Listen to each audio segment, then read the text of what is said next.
Hey. Hi. It's Tash and Carly. And you're listening to Motherhood. Not as we planned. So get comfy, grab a cup of tea. Or a glass of wine, and let's start talking about all the things too many of us avoid discussing.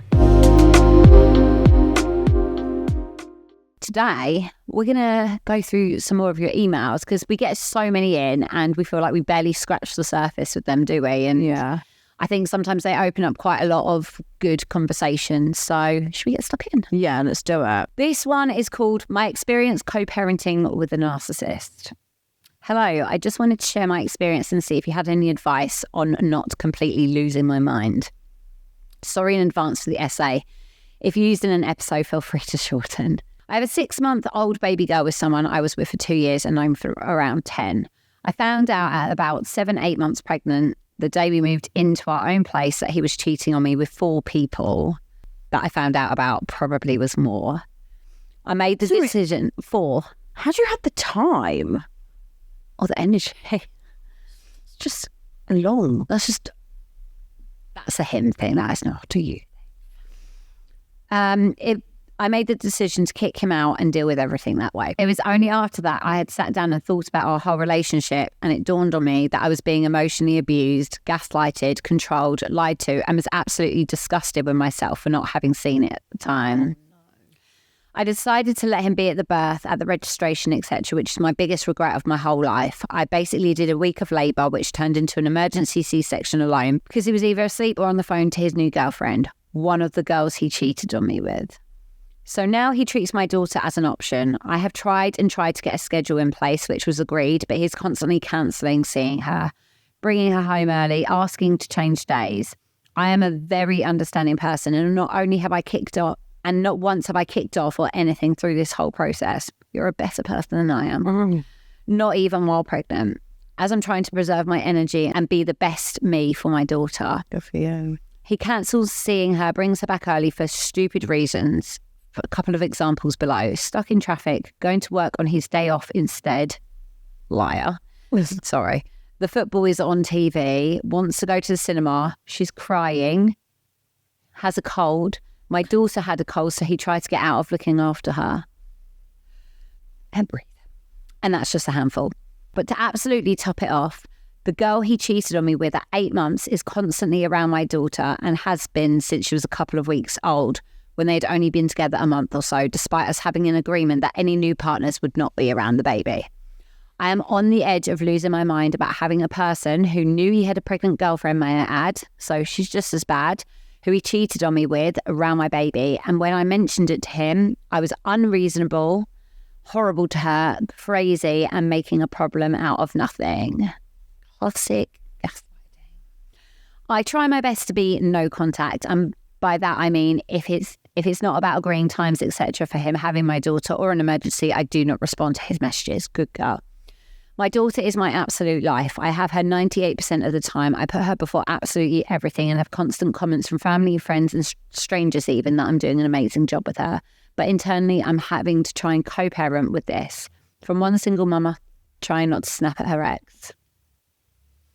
I think it's so difficult. I think one thing that I've really learned in my co-parenting journey is you can't make someone be someone they don't want to be. You can't expect someone to communicate well with you who couldn't even offer you that in a relationship with them. And I think once you strip back those expectations and kind of feel like, I don't know, like this is what I'm working with, and I have to make the best of it. I don't know where it stands in terms of like getting some kind of order in place in terms of like your childcare split, because I feel like that can be put in place, but it just obviously takes a lot of time because that's within. Yeah, no, I understand. Like financial order as well. I don't know if they're married, but I think sadly you need to set your expectations and realise that if he is unreliable and he is going to let you down, expect the bare minimum. And, you know, if you are still really wanting that time to kind of like, not in a horrible way, but not have your daughter and try and find that time to kind of like recoup and like fill up your own cup, then I'd try and rely on like some family members that are maybe willing to help on the basis that he may let you down. It's a tricky one because, like I've always said, and I think that people really felt like this, they were like, wow, that really hits deep, is you need to love your child more than you hate your ex. And it sounds like she is doing exactly that. And sometimes I could turn around and say to you, well, if you want to drop her home early, make sure you say no and don't be at home. But then again, actually, it's not really fair on your daughter to be with someone that doesn't want them. So it's a tricky one to kind of like, it's that fine line between really just thinking about her rather than appeasing to him. He sounds like he isn't going to change. He sounds like a complete and utter narcissist. So like we said, you've got to work. Yeah. You've got. And with like the introduction to the girlfriend, it's a really hard one. And again, it's something neither of us have experienced yet. And it is something that I am so anxious about, like so anxious. And thing is, like, you can only uphold your standards and carry yourself in the way you want to carry yourself. And those things will be remembered. Like, I know for me, I would never introduce anyone without having that respectful conversation. I don't believe that's fair. I also think as well, like I've mentioned before, but that sounds like a really selfish thing on his part. I think you've got to step back and look at like what's best for the kids. Like, is this person going to be a long-standing figure in their lives before you introduce them? Like, the thing is, he obviously hasn't thought of that. No, he did it. He hasn't. Weeks, but I think also the thing is you cannot expect someone else to act the same way as you. Yeah. And the sooner you let go of hoping to try and change someone or get them to do something that you would like for them to do, the better it'll be for you, because the only person that's going to get frustrated is yourself. Yeah. I think you've got to set your own boundaries. Like, it sounds like you already have, kind of like trying to do no contact as much as possible unless it's liaising about your daughter. Stick with that. Treat it like a business. Like, yeah, I feel like you've actually... It sounds like you're doing all the right things anyway. It sounds like you've actually... Like, honestly, like I was reading your story thinking you sound so... I hate to use the word strong because because I know some people don't like having to feel strong, but like you've been so sure and in your decision making and being like, no, like I deserve better. And you've done a lot of the hard part, which is the stepping away and being like, absolutely not. I think that's really admirable that you've managed to do that. And I think it is almost like trying to compartmentalize it. Like, you're still relatively in the early phases, and let's pray for us all that co-parenting gets easier because it's certainly been one of my biggest challenges. And actually, in the last couple of weeks for me, I've done similar to what this lady said, and I've taken back any emotion, any feelings. It's kind of been since we spoke to Shelley. There you go. We've barely engaged. We've only ever spoken about the kids, which I've not actually managed to do yet. I have, like, both parties of us have always brought in anger and emotions and things, and I've found that very heavy and consuming, and also found it really triggering my anxiety. I'd constantly be stressed or wound up by something. I feel like he's the only person in the world who can possibly make me angry. Yeah. You're giving him. Yeah. Well, it was after we spoke to Shelley, something clicked, and I stepped back and I was like, I can't remember what she said, but I realised, like, if you message me, I don't have to reply to that message straight away. If it's not in regards to my kids, I don't actually have to reply to it at all. And when I realised that, and I was like, I have the control of that. And I have literally liaised with him about the kids. I think I informed him about a Christmas concert. And I feel empowered this week. I feel my chest doesn't feel that tightness it's been feeling. I feel much happier. And don't get me wrong, like, I've still got a lot of the complexities to sort out, particularly of the financial order and stuff. But it's nice to know those conversations will be had in the right people, with the right people, hopefully moderating the situation. I don't actually have any of those conversations at any other point. So I really admire you for getting to that point of literally it being about the kids so early, because I do like from experience, I know it can take quite a long time to get there. And I think one thing that we always need to remind ourselves is your kids will eventually, as they grow up, realise where the wrongdoing was. Hold your own, do the right thing for your child, for yourself, and stop worrying. I know it's easier said than done, but they will do what they want to do. By the sounds of it, he did it all when you were together, so you can't expect anything less. So yeah, thank you for sending in. You sound really strong. On the topic of co-parenting, that's why I shared that video. For anyone that didn't see, I shared like a little snippet of like myself and the kid's dad exchanging the kids, because, you know, nearly a year and a half down the line, like we are in a good place, but we weren't always there. Like we had like some terrible arguments. It was toxic. It wasn't healthy. We were at each other's throats, but it can improve. You've just got to look at the bigger picture. But obviously, you both need to be on the same page with that. You can only have a good co-parenting relationship if both of you are on the same boat. Okay. So I can appreciate that it's hard for those that want to put the child first, but the other parent isn't. You can't control and you've someone got else. to accept that you cannot change someone. Yeah. Okay. Hi, ladies. First of all, thank you. I cannot tell you how much your podcasts are helping me at the moment. I'm actually 18 months down the line, but still really struggling with some aspects of this new journey. Sorry, this is a bit long, but you've asked me to write this in an email. A little backstory. My ex-husband cheated on me and lived a double life for 7 months before I found out.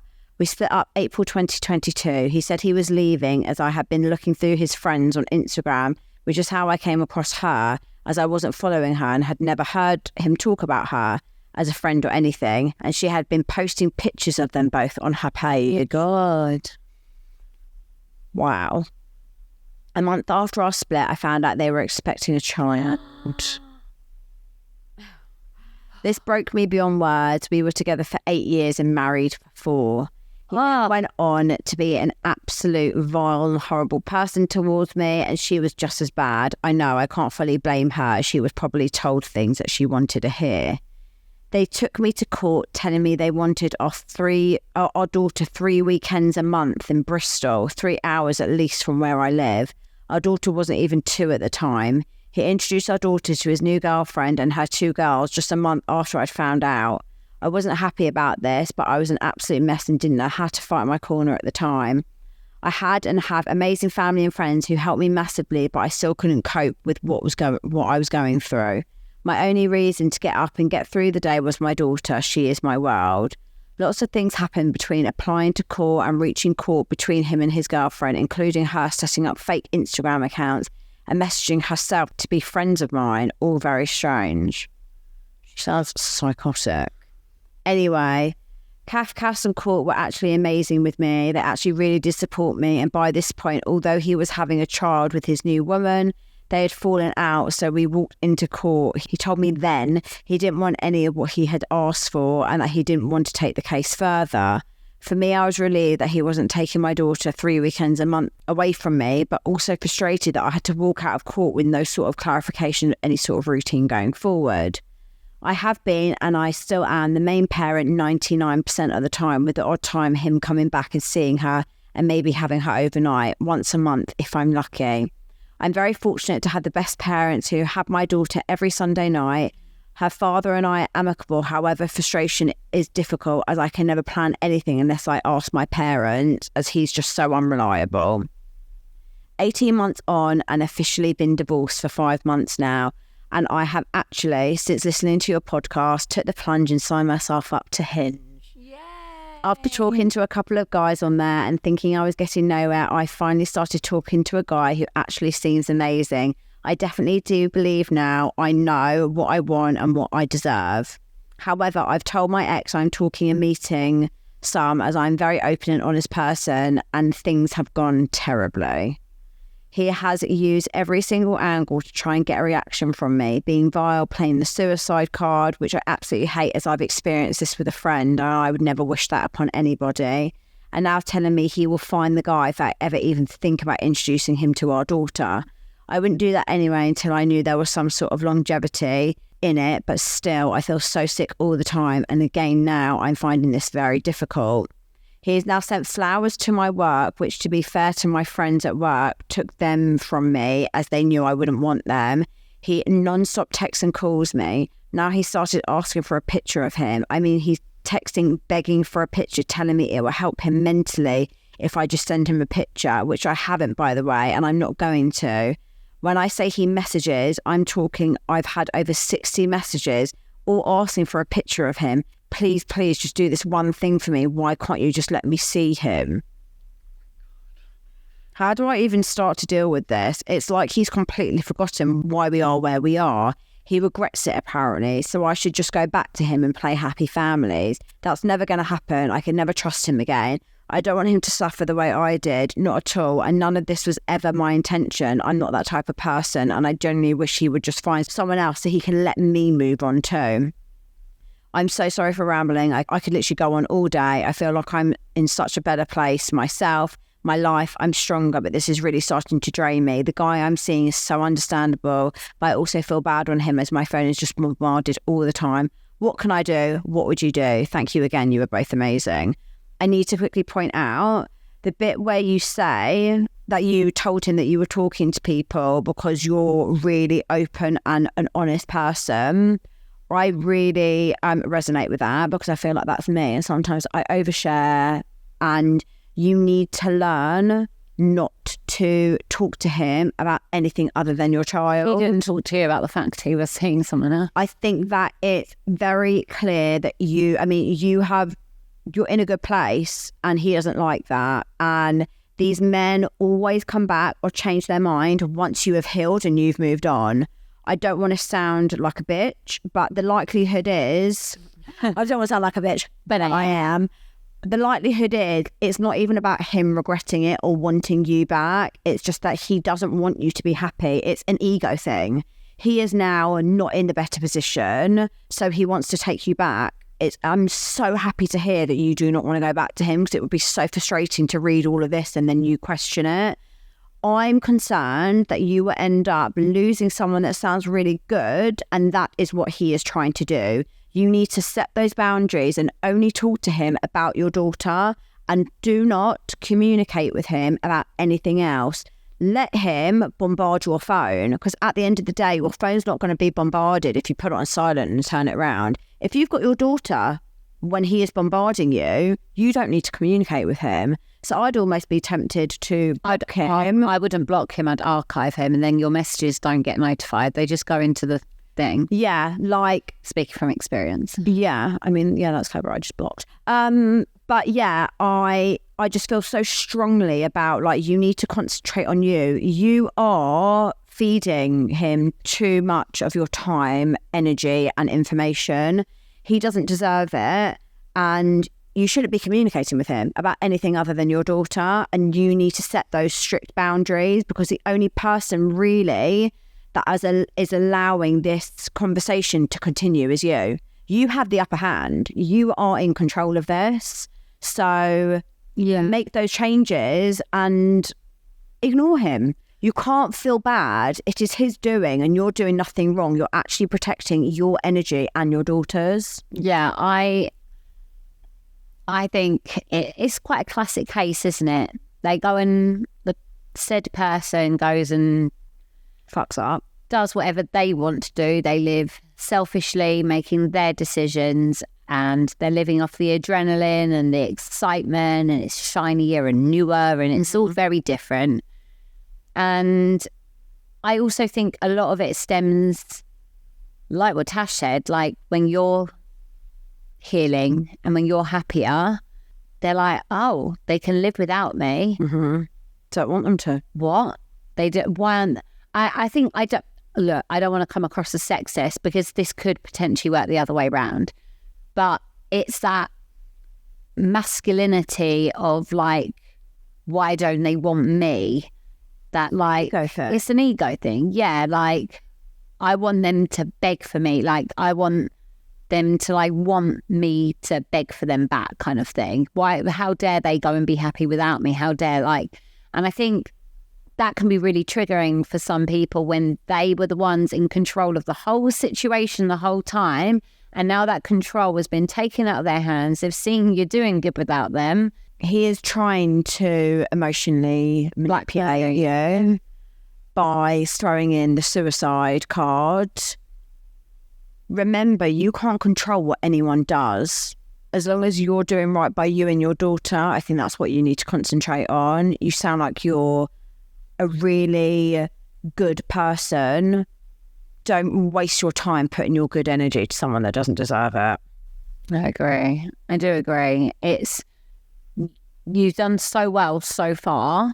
Like, hold on to knowing you are in control. You literally only, it's like what we said with the previous email, you only need to have that communication about your child. Mm-hmm.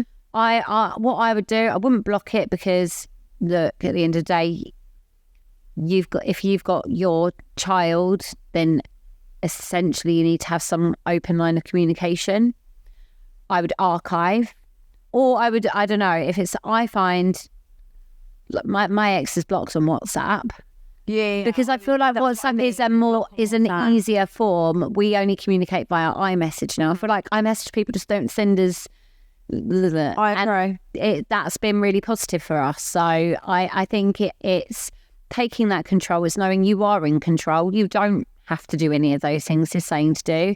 And actually, he needs to take responsibility that you're in the position you're in because of his behaviour, because of his decisions. And that's not on you. None of that guilt should come down to you. You were doing freaking amazing. Go be happy. This guy who you're with or seeing sounds, the fact, I always think when you're seeing someone and they're sticking around in difficult situations, that, to be honest, they could probably find someone with less difficult situations.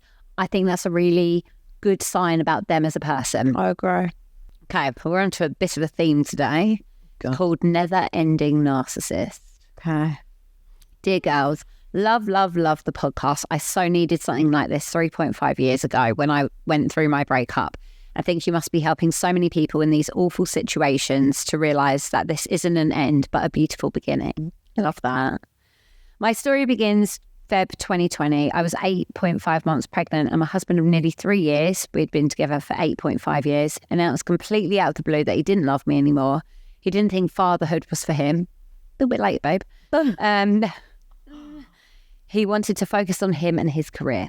To say I was devastated does not cover it. I spent the next month anxious, on eggshells, and desperately trying to save my marriage and my little family before it had even begun, whilst my ex was distant, cold, and uninterested. Early March, my son arrived 2 weeks late by emergency C-section. I believe this was due to stress.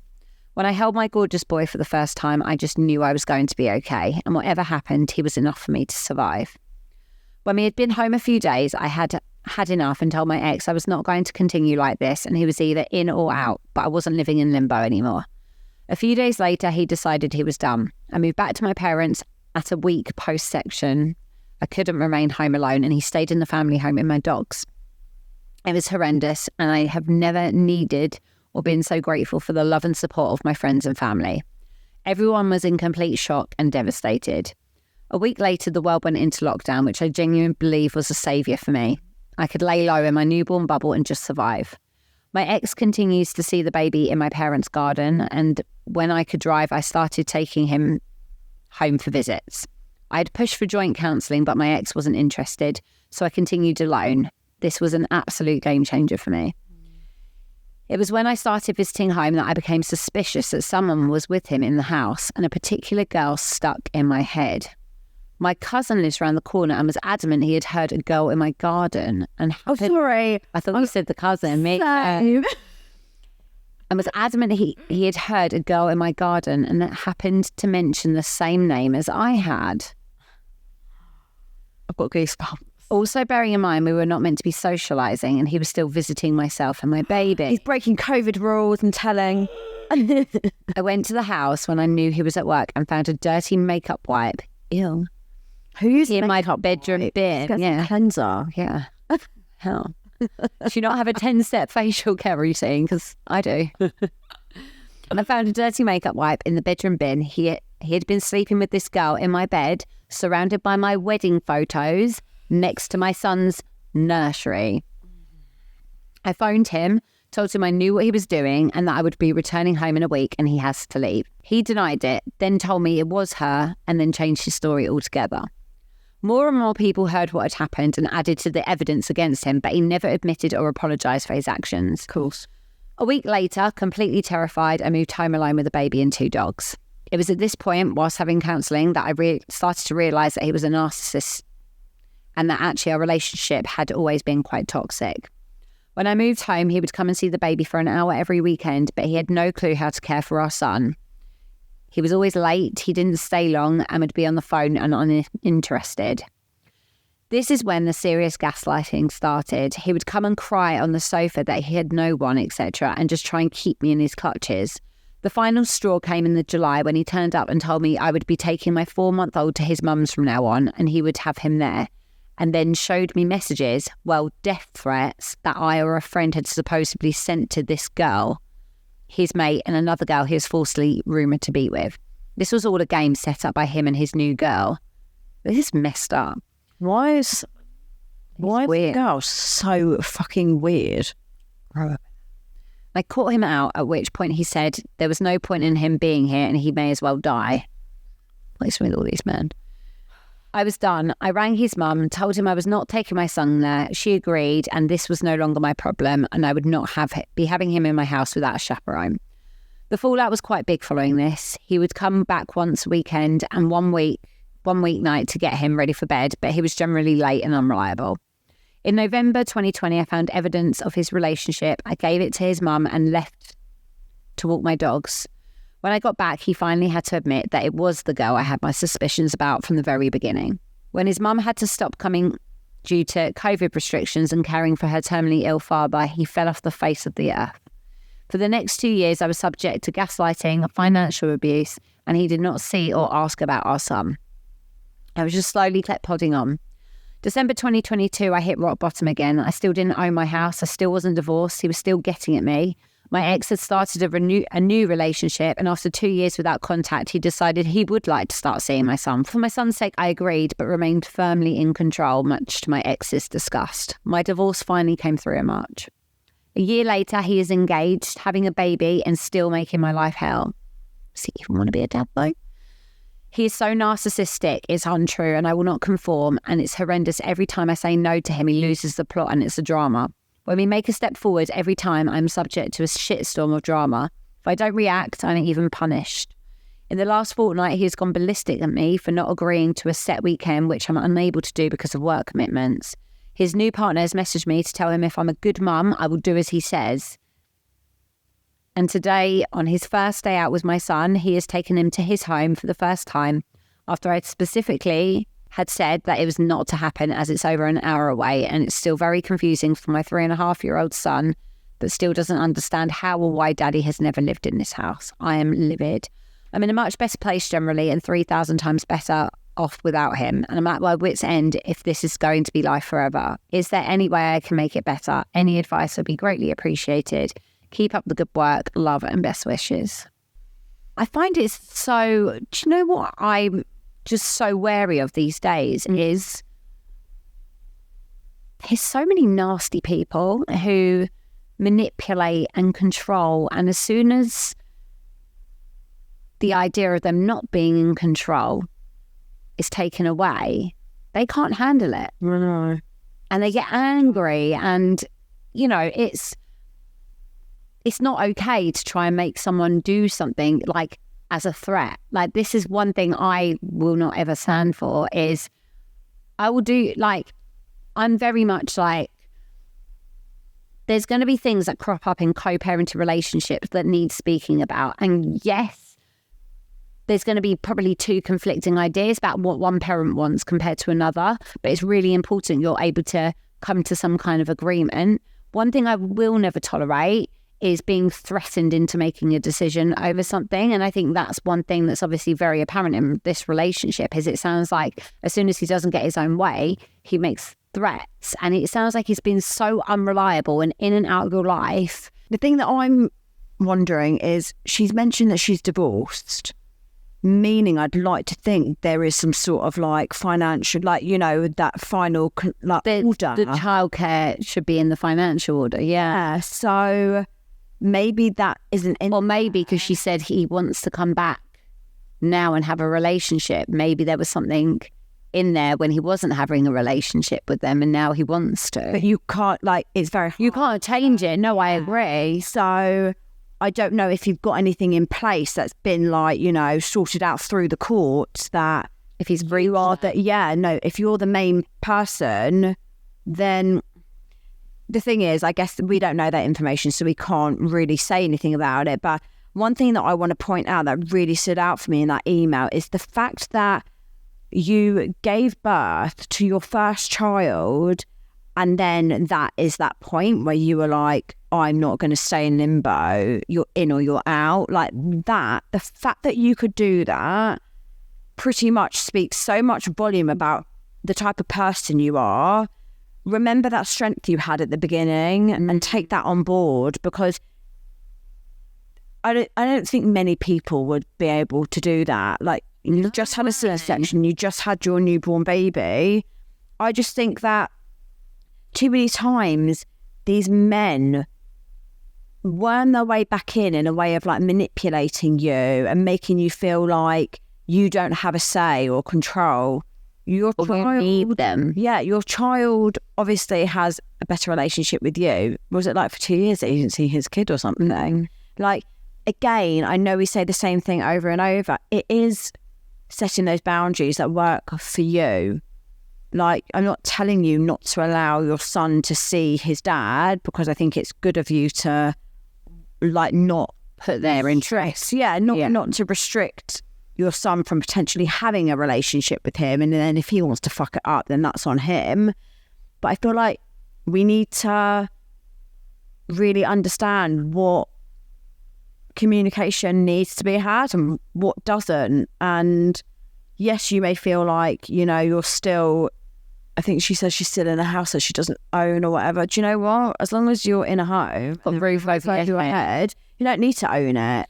Like, courts would never put a mum and a child out on the street, and that's something that we learnt from Tracy as well. I think the hardest thing about a breakup, a divorce, a separation, when you have kids, is you can't just go completely no contact. You are bounded to that person for life. You've got that constant link to them forever. Whether or not they have that relationship with your child, there will always be some kind of right or you know, relationship, or, you know, whether they don't have a relationship with them now, that might be something they want to explore when they're older. That for me has always been the most challenging part of going through this. I feel like prior to having kids, when you go through a breakup, you go no contacts, you delete everything, you get rid of them. You don't ever have to be in the presence of that person again. You don't have to communicate with them. It is incredibly difficult having to communicate with someone who has brought you trauma, who has brought you heartbreak, who has hurt you, who has manipulated you, who continues to treat you in a way with such disrespect. And I think you're handling it so well. Look, I do believe time is a healer. I do believe things always have the scope to get better over time. Like, let's hope he, I don't know, seeks help, or he meets someone who brings out the best in him, or I know. Sorry. I'm trying to be positive. But I'm just saying, we can't control other people. We are unfortunately linked to these people forever, and we have to make that as good as it possibly can be, in the nicest possible way. Do you know what? I'm going to say the Serenity Prayer, because I think it's very useful. Are you ready for this? Do you know the Serenity Prayer? No. God grant me the serenity to accept the things I cannot change, the courage to change the things I can, and the wisdom to know the difference. I live by those three things. Right, little guru. Where did you come from? When you accept Yeah. When you have that acceptance and then the courage to, you know, realise what you can and can't change, and the wisdom of knowing the difference between the acceptance and it makes a difference. You cannot change someone else. You can only change yourself. You can only control yourself. You didn't create it. You can't control it. And you are not the one to cure it.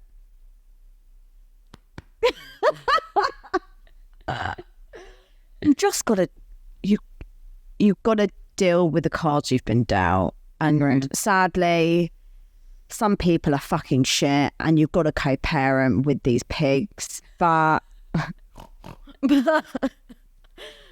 you know what? You sound like an amazing person, and one day you will find someone, if you want to, that will appreciate you. You sound like an amazing mum. You've got your son, and I feel really strongly about learning to set those boundaries. I agree. Boundaries are absolutely key in co-parenting. Yeah. Just got to episode 10 and cracking up laughing. First single mum date, we kissed before we'd even said a full sentence to each other. It was a late morning day, not a drunk night out or anything, but we just couldn't not. We also slept together on the first day after this kiss. It was so intense, it was just incredible. It's interesting that I found that totally fine, but I still haven't let him even pick me up from my house because my daughter lives there. Only been dating a month now, so who knows if it affects this long term, but the intensity and passion of that first kiss seems to turn up in anything that we do, from wandering around in Tesco's to discussing work days. I'm thinking fail fast, but maybe we won't. Either way, that's the first date. It was very worth it. Love the show and how you've been so open and honest in your podcast. Best wishes. I mean, I know we've gone from literally talking about like co-parent narcissists to like sex on a first date, but like, good for you. I love that. And I think as well, like the passion you have with someone and that intensity. So like, I feel like I need to talk about this because I can't even tell you how many DMs I've had about, obviously must have been episode 10 when we were talking about dating and I spoke about my first date with that person. Loads of people have been like, we want to know, was the first date, the person you went on your first date with, is that your boyfriend now? Mm-hmm. And I can confirm it is my boyfriend now. So I know what it's like to have that. I did not sleep with him on the first date, FYI, but we had that chemistry and that spark. Okay, hi ladies, I need some advice, please. Last September, I separated from my partner of 9 years and father of 2 beautiful children, 6 and 18 months. For financial reasons, we have had to stay in the same house, and for the sake of our eldest, have carried on functioning like a normal family. The only difference being we stay in separate rooms. I thought we had been doing really well and still had a good level of respect and communication going, right up until I saw some messages on his phone. Backstory, not that I need to justify myself to you lovely girls, because, well, you know, I was actually going on his phone to check for messages from his eldest daughter, my stepdaughter, who has said she's been trying to reach out to him. Anyway, here's me thinking I'm Colleen Rooney with this essay backstory. I found explicit messages and explicit photos on his phone from this girl that he has met in August this year. He has also sent photos of the children to her. As angry as this made me and as fucking gross as it was to read, I chose not to say anything but kept a record of the messages. They seemed to be mainly sexual. Me and the kids then went away for a few days later for the weekend so he could do a load of DIY jobs uninterrupted in the lead up to getting the house on the market. Obviously, I've opened up Pandora's box, and when I got back tonight, I found more messages, but this time there is proof that she has been in our family house for the night. We cooked her dinner, she stayed. They probably had sex in my bed, the only double in the house. And even if they didn't have sex, I'm just appalled with the complete lack of respect. I would never even think about talking to someone right now, let alone bringing them into the family home. My question is, do I confront him? I'm worried that he will turn it round on me for going on his phone. If you think I should say something, please, I need tips. 9 years of sweeping what now looks like the contents of Wilco's under a big-ass carpet for an easy life. I had that carpet. Lumpy. Has meant sticking up for myself has been on the back burner. If you have 3 minutes to help a girl out, I would really appreciate some advice. But if not, keep doing what you're doing. You're both great. Okay. going to be brutally honest here. Not together. You're separated. The bit about her going into your home, not cool. Like really, really disrespectful. However, you're not together. So in theory, and sorry if this is not correct in some people's eyes, he's not doing anything wrong. I think as long as those messages don't stem back into when you were together. Yeah. I agree. I think then, again, it's a boundary thing. I think particularly when you're living in the same house as someone, post-separation, I mean, respect to anyone who does that because... Do you know what? I did do that. You did. And I tried to grab the phone and we were separated. But for me, I was trying to find things that I knew were wrong from when we married. But I do think it's a boundary thing. And I don't know whether you need to approach him about what you found, because I do think then he may feel like his boundaries have been invaded, and I would feel like sort of quite rightly they have. I'm trying to put myself... But I think they need to have some boundaries and be like, look, we're separated. There may well be a possibility there'll come a time, and she doesn't need to let on she knows, there may well come a time where we start seeing other people. We need to have boundaries that whilst we're still living together, those people don't come into the family home. That's complicated. That's messy. It's disrespectful. I would feel highly disrespected at that being a thing. Particularly, they're both living in the same house. You know, it's different if one of them doesn't live there anymore. Yeah. You're both living in that house. I think it's really important that wherever you live, feels safe and feels comfortable. And I think when that's violated, that's difficult. Yeah, I think the only thing that would maybe be hard is I know that if I kind of like went in with that approach, I know that my ex would be like, yeah, of course, I'd never do that. And then in your head, you're thinking, hold on, you have done that. I'm going to need to let him know I know. So the thing is, it's a difficult one, because if you use the evidence against him to make him aware that you know, then in theory, you have sort of overstepped a boundary. It is an invasion of his privacy. If he had gone and looked at your phone, then you would probably hate it. But at the same time, sometimes I think, oh, do you know what? You're already over. Who gives a shit? Maybe just fucking do it. So I don't know. Like, I know that and that's not really clear advice. I think I probably wouldn't be able to help but say something. I would, I wouldn't not be able to say something. But I don't know whether I do think I think maybe you should speak about it. But I do think you do need to try and put, whether or not he respects those boundaries. I think he hasn't changed his pen. Yeah, I think it's just sometimes I think that if you're going to feel better voicing that and getting it off your chest. I do think though, if you're separated, but then again, he's getting things ready to put the house on the market. Is it worth it? But at the same, is there going to be another opportunity for him to have someone there? If you're not going away again, part of me thinks for the sake of the environment for your children, this is me now putting on my reasoning and being sensible. Is there a point in bringing it up if there's never going to be an opportunity again where he can bring that woman to your house? But if you feel like it's going to eat you up inside and I'm not being helpful at all. I don't know. It's really shit.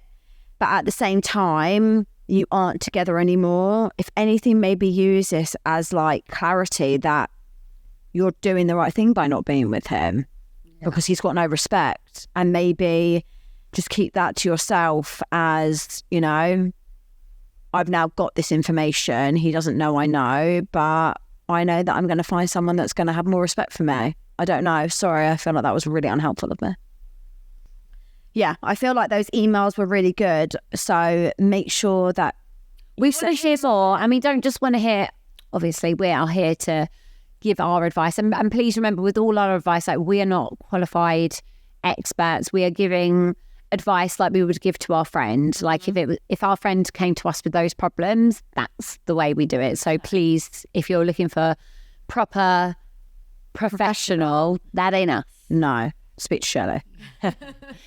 Yeah, we don't just want to hear about all the sadness, and infidelity and narcissists. We do want to hear some positive things. We want to hear your dating stories. We want to hear your success stories. We want to hear confessions. We want to hear it all. So please, please, please. It's just like mum hacks, or, you know, something that you did and you want to talk about something that you did with your kid that you shouldn't have, and something embarrassing or funny. Oh, yeah, mum hacks. Someone messaged me. So I shared that I put Milo on reins when I went out. And she puts either on like their hair tie or attached to their pockets little air tags so she can track her child. Yeah, I've seen people do that. So it's good for like Disney or something. Yeah, I nearly did that, Disney. But yeah, should we do... So we had some people send in a confession of the week, and I love them. I feel like this is a good one. So do you want to share one? Okay, it's quite a long one. It's in an email. Hang on. Hi, girls. Have found some evidence that my partner has been cheating on me. Little confession this week. I made him a cup of tea with the water from the toilet. It made me feel better. Oh my God, that is really... Oh, what did she do, guys? Scoop my mug up? No, that's only covered it. Oh. I hope you didn't boil it, because that would probably clean it. But I hope you just heated it up. I hope she didn't boil it, because then her kettle would need to be thrown away. Oh my God, that is hilarious. Yeah. Serves him right. Okay, confession of the week.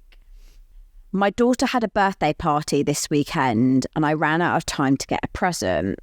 Her birthday party was 3 weeks ago, and we got some presents that we felt like she didn't want and could be good for regifting. No. My error, I didn't make a note of who bought what. I regifted the gift to the person who bought it for my daughter. She made a comment. I feel That's nice. She made a comment that it was the same thing that she had got my daughter. Nothing's been said since. I just don't think you need to revisit that. I think you just brush it under the carpet. That is honestly I feel like... You do have that supply of gifts in the cupboard that people give, and you're like, no. Yeah, I feel like everyone does, but oh my God. Right, so going forwards, guys, mum hack, make a little note on the back who bought you what, and don't... I mean, I do have a notebook of what everyone bought. Yeah. Well, it's such a me. You know I love a list. I don't. That was hilarious. Should we do one more? Because they're just giving me life. Okay. Confession of the week. Tash, you didn't love this one. Am I? Yeah. Okay. Girls that love the podcast have been listening to your episodes, but I have to say the ones around sex are my favourite. So I can't even say it. Been looking to spice up our relationship and thought would take some of Tash's advice and invest in a butt plug. Why did I know it was going to be a... Why did I know? Well, what can I say? Wow. And that's it. I love that. So confession of the week is she used a butt plug. Good for you, hon. I love that. They were good. I feel like, as always, we're going to end the episode with a little affirmation of the week. Hit us with one. Okay. I found one. It's quite a long one, but I think it's quite nice considering some of the emails. Mm-hmm. My heart is healing every day. I release any resentment or anger from my body, and I am grateful for the opportunity to grow. I love that. Nice, isn't it? Yeah, really love that. Thank you everyone for sending things in. Without the stuff that you send in, I mean, this episode wouldn't exist. So please send it. We want you to bombard and blow up our inbox. Yeah. So yeah, I hope you enjoyed the episode. Share and like. Put it on your stories. Tag us. Spread the love, and we will see you again next week. Nice.